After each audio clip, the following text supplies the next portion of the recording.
E aí também os efeitos antecipatórios. Eu falei com vocês sobre uma estrutura chamada ínsula e uma estrutura chamada opérculo, tá? E essas estruturas são responsáveis por quê? Pelo córtex gustatório.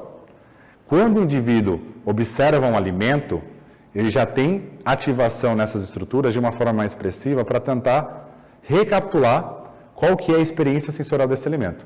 E curiosamente, os indivíduos obesos, quando viram um alimento, eles tiveram uma ativação muito maior nessas estruturas, perfeito? Comparado com indivíduos eutróficos.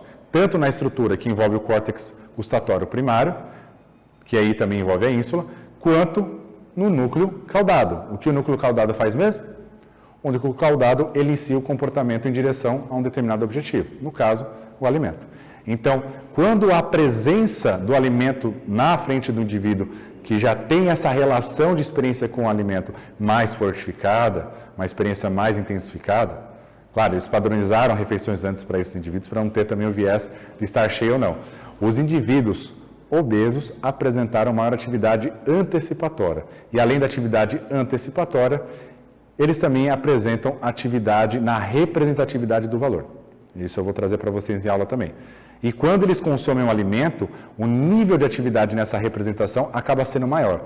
Não quer dizer que eles sentem mais prazer por isso. Significa o quê? Que eles apresentam um nível de incentivo e um nível de intensificação da experiência. Certo? Então isso a gente tem que tomar cuidado. Se alguém come mais, é porque tem mais prazer por comer. Não. Entenda que o comportamento ele tem uma função. E nem sempre a função é o prazer.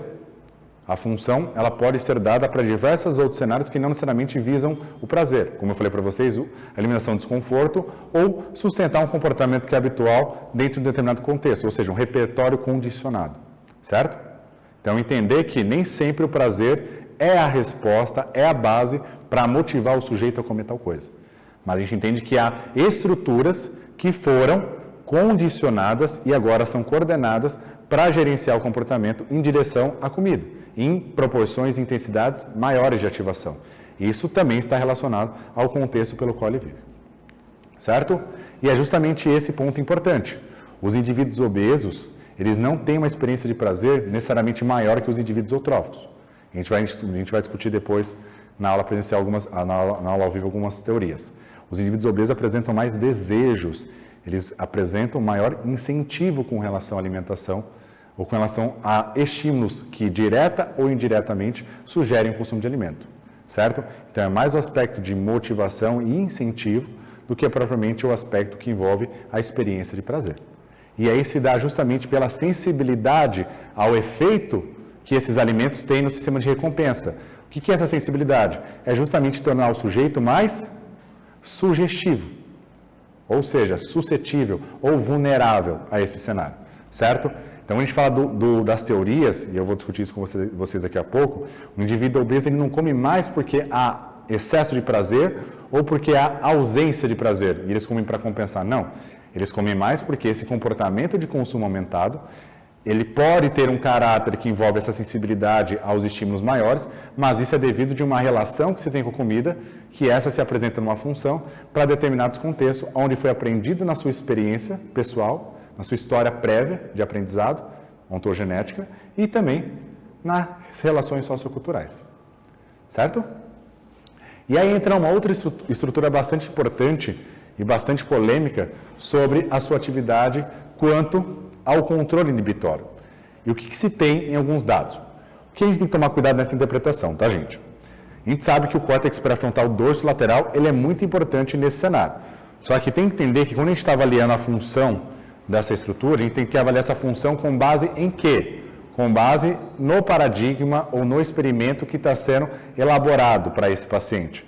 Não adianta eu falar que todo indivíduo obeso tem um controle inibitório baixo. Isso é gordofobia. A gente pode dizer que para determinadas situações, um indivíduo com obesidade, ele apresenta uma baixa capacidade de regulação emocional e contra-controle do comportamento para lidar com essa situação que envolve a exposição à comida ou que envolve um determinado contexto. E aí, nesse cenário que vem se observando que, para alguns, né, segundo os experimentos, para indivíduos obesos, quando ele está exposto a um alimento mais calórico, o que pode acontecer? Menor ativação do córtex pré-frontal dorsolateral e maior ativação das regiões subcorticais. Indivíduos magros, indivíduos ex-obesos conseguem ter uma ativação e um controle inibitório um pouco maior e uma relação entre a região subcortical e a região frontal de uma forma, de uma conectividade mais fortificada. Tem alguns estudos que discutem que a obesidade pode vir a reduzir as funções executivas que estão relacionadas à atividade do córtex pré-frontal. Então, isso pode ser transferido para outras áreas, mas isso ainda é muito incerto, não dá para a gente fazer uma extrapolação para qualquer situação. Mas dentro do cenário da alimentação, além de uma hiperatividade do sistema de recompensa em razão dos alimentos, tu tem uma hipoatividade, uma hipofunção do córtex pré-frontal em razão do controle inibitório, certo? E, curiosamente, os indivíduos que apresentam mais sucesso na perda de peso são esses que conseguem ter uma boa relação de hiperatividade entre essas estruturas córtex dorsolateral e orbitofrontal, independente da redução dos níveis de leptina. Então, olha que bacana. Durante o processo de emagrecimento, se vocês não tiverem essa aula, vocês vão ter, e a gente discute melhor isso no cenário do ao vivo. Durante o processo de emagrecimento, a leptina vai reduzindo, porque a redução da leptina é correspondente ao quê? Ela é correspondente ao peso, à gordura estocada. Então, não tem como, depois que o indivíduo perder 10, 15 quilos, a leptina voltar ao normal para os níveis que eram quando ele tinha 10, 15 quilos a mais, e ele estando com 10, 15 quilos a menos. Não tem como. Então, naturalmente, você vai ter uma redução da leptina e pode haver, sim, um impulso biológico, uma pressão biológica para que você recupere o peso perdido com base nessas oscilações, nessas mudanças dos níveis de leptina. No entanto, esse estudo trouxe uma proposta bem bacana que se dá no quê? Que os indivíduos que mesmo tiveram uma baixa nos níveis de leptina, aqueles que conseguiram exercer uma boa regulação entre essas duas estruturas foram que tiveram mais sucesso na perda de peso. Não quer dizer que o indivíduo tem que viver em razão do autocontrole, mas sim entender que não é só os hormônios periféricos que vão determinar o sucesso ou não dele, mas sim as estratégias que se tem para melhorar essa atividade pré-frontal e também reduzir as atividades subcorticais. E assim o indivíduo consegue ter maior controle sobre os seus comportamentos. E também discutir depois sobre os aspectos emocionais e como isso impacta no sujeito. Perfeito? Então, a ideia e o cenário principal se dá o quê? Indivíduos com baixa regulação tendem a ter um nível de atividade subcortical, núcleo accumbens, córtex orbitofrontal e o aspecto associativo, que envolve memória, tanto no hipocampo quanto na amígdala, muito mais expressivo, tornando ele mais sugestionável e suscetível às exposições, aos estímulos alimentares, e assim o córtex pré-frontal não exerce um efeito satisfatório, comparado com aqueles que não têm essa relação com a alimentação, da qual sugere esse nível de reforçamento mais expressivo, mais intensificado, e, portanto, isso não caracteriza um cenário tão problemático, porque assim ele consegue ter um efeito, uma função no córtex pré-frontal mais intensificada, uma função do córtex pré-frontal mais adequada, mais equilibrada, para conseguir estabelecer essa relação de forma parcimoniosa, de forma equilibrada com relação a essas respostas. Então, gente, a ideia,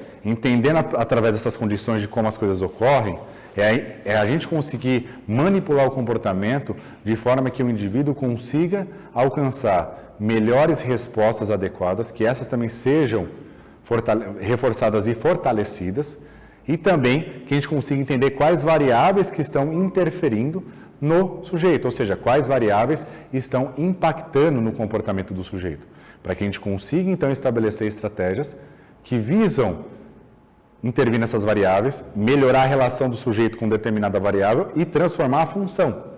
Porque enquanto o sujeito utilizar o alimento em muitas das situações como forma de remediar determinado desconforto, ou quando ele estiver em contextos onde a alimentação é sugestiva para ele, vai ser cada vez mais difícil a gente conseguir elaborar um processo que envolve uma manutenção bem-sucedida.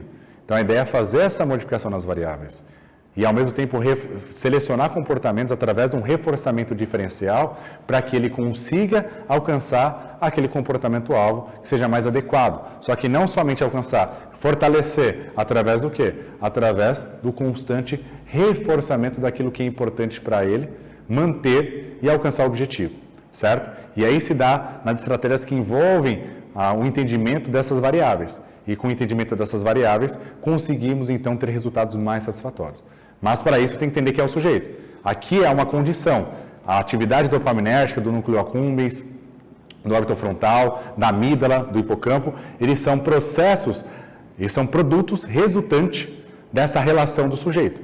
E o sujeito constrói o quê? Essa função com base no que tem de associação entre os estímulos e as respostas e os estímulos, respostas e consequências, certo? E ele cria essa representação comportamental. Dado o cenário que tem o seu caráter afetivo, ou seja, tem sua representação afetiva, e tem também sua representação que envolve o significado. A gente vai discutir também em aula sobre o quê? Os aspectos de crenças, as emoções, estratégias de regulação emocional, o que implica as emoções nesse cenário, como as crenças, os pensamentos sabotadores e todos esses elementos podem interferir de uma forma negativa nesse cenário, porque são tudo parte de um comportamento. Então, crenças, né, que é justamente essa comunicação autorreferida, esse comportamento verbal autorreferido, né, essa implementação de autorregras, essa evocação de comportamento verbal de autorregras, elas são justamente o quê?